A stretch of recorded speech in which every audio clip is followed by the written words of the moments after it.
मेरी अजीम तशय्यो, अजीम मकतब कि जिसकी तबलीग के दो मसदर, दो मंबे हैं, एक मेहराब, एक मिंबर। अगर जानना चाहते हो कि तशय्यो क्या है, या हमारा मेहराब देखो या हमारा मिंबर देखो। और अल्हम्दुलिल्लाह हमने बाकियों की तरह मेहराब हर किसी के हवाले नहीं किया। हमारे यहाँ शर्त है, हर ऐरा गैरा आगे आके नमाज नहीं पढ़ा सकता, उसमें शराइत मौजूद होनी चाहिए। और मेन दो बुनियादी शराइत हैं, एक आलिम हो, एक आदिल हो। आलिम हो वो आगे आके नमाज पढ़ाएगा।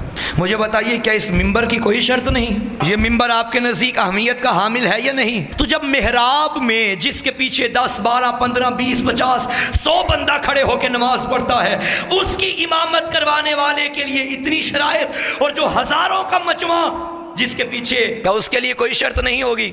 सामीने ग्रामी कद्र, मिंबर की हिफाजत कीजिए। मैं पढ़ने वालों से गुजारिश करूंगा कि मुताला करके मिंबर पे आया करें। गैर जिम्मेदाराना गुफ्तगू मिंबर से नहीं होनी चाहिए। हमारा मकतब बहुत बुरे हालात से गुजर रहा है। हम बहैसियत कौम पाकिस्तान में अच्छे हालात नहीं है हमारे इस वक्त। मिंबर के हवाले से लोग हम पे कुफ्र के ताने दे रहे, शिर्क के फतवे लगा रहे, ये मुशरिक हैं, ये काफिर हैं। क्यों? दलील वो क्या देते हैं? दलील के तौर पे हमारे ही मजालिस के क्लिप पेश कर देते हैं।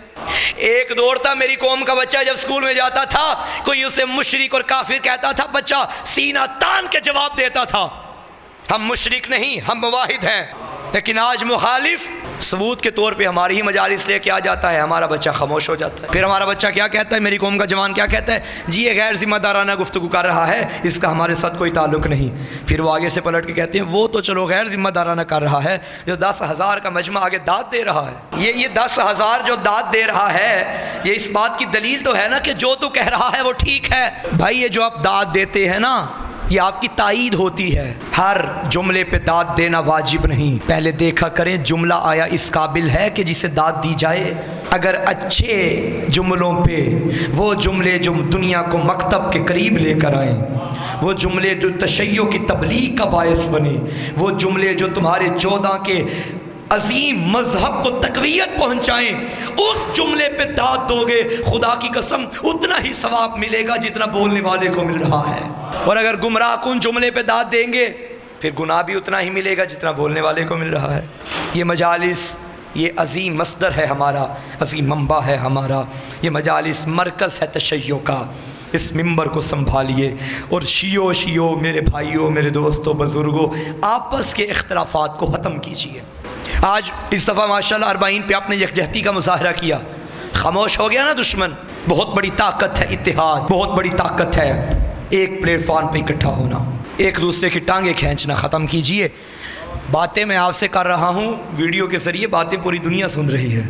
मेरी जिम्मेदारी है बात करना। जो भी अली वलीउल्लाह पढ़ता है वो हमारी जान है। जो भी अली वलीउल्लाह पढ़ता है वो हमारा भाई है, हमारा जिगर है, हमारा खून है।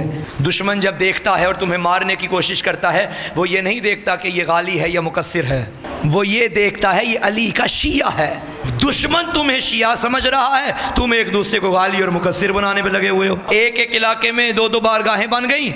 बारगाहें बननी चाहिए, गली गली में हुसैन का अज़ा खाना होना चाहिए, लेकिन आगे शराइत रख दी गई, जो यहाँ जाएंगे वो वहाँ नहीं जाएंगे, जो वहाँ जाएंगे वो यहाँ नहीं। क्यों भाई?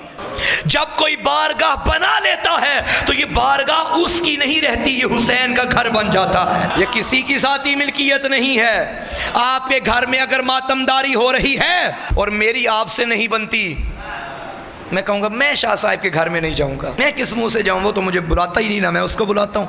हमारा तो ज़मीन का मसला चल रहा है, हमारा तो आपस में इख्तिलाफ चल रहा है। ये ना देख कि घर किसका है, ये देख मातम किसका है। एक तरफ तेरी आपस में दुश्मनी और एक तरफ हुसैन की मोहब्बत का दावा।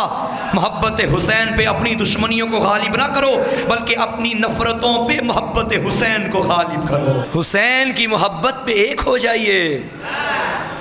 हुसैन सबका है। अली का शिया वसी दिल रखता है। अली का शिया मुहज्जब होता है। अली का शिया मोमिन की तौहीन नहीं करता। मैं कहूँ मैं अली का शिया, हमसे बड़ा शिया कोई नहीं, और मैं 4 बंदों के दरमियान बैठ के फलां मोमिन की ग़ीबत करूँ। इस्लाह तनकीद से नहीं होती। अगर लोगों तक मैंने पैगाम हक पहुंचाना है तो मोहब्बत से पहुंचाऊं, इस तरीके से नहीं कि मैं बात करूं तो अगला बंदा अगली बार मेरी बात ही ना सुने। उन अजीम रहबरों के हम पैरोकार हैं कि जिनके सामने एक बुजुर्ग वज़ू कर रहा था मगर वज़ू गलत कर रहा था। शहज़ादों ने ये नहीं फरमाया कि तेरा वज़ू गलत है, बल्कि ये फरमाया देखिए हम दोनों में से किसका वज़ू सही है। तो जब उसने दोनों का वज़ू देखा, आखिरकार क्या कहा, आप दोनों का सही है, मेरा गलत है। ये है तबलीग का तरीक़ाकार। तो सामीन मोहतरम, तरीके होते हैं तबलीग के, मोहब्बत भरा पैगाम पहुंचाइए, मातम भी कीजिए, नमाजी भी बनिए।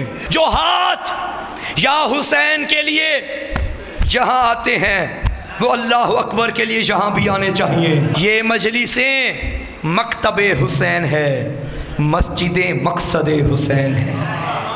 ऐ मजलिस हुसैन में आने वालों रहे इतना ख्याल, मस्जिद ना करे शिकवा तुम्हारा हुसैन से। ना हमारा ज़ाकिरीन के बगैर गुजारा है, ना हमारा उलमा के बगैर गुजारा है। ज़ाकिरीन की मुखालिफत भी अच्छी नहीं, उलमा की मुखालिफत भी अच्छी नहीं। बरे सगीर की तारीख़ तशय्युअ उठा के देखिए, ज़ाकिरीन का भी अहम किरदार है चप्पे चप्पे तक अज़ादारी पहुँचाने का, और उलमा का भी अहम तरीन किरदार है इसमें। काम तब ख़राब होता है जब ज़ाकिर आलिम बन जाता है, आलिम ज़ाकिर बन जाता है। ज़ाकिर का काम है ज़ाकिरी करना, आलिम का काम है अपना काम करना। दोनों हमारा हिस्सा है, दोनों हमारी जान है।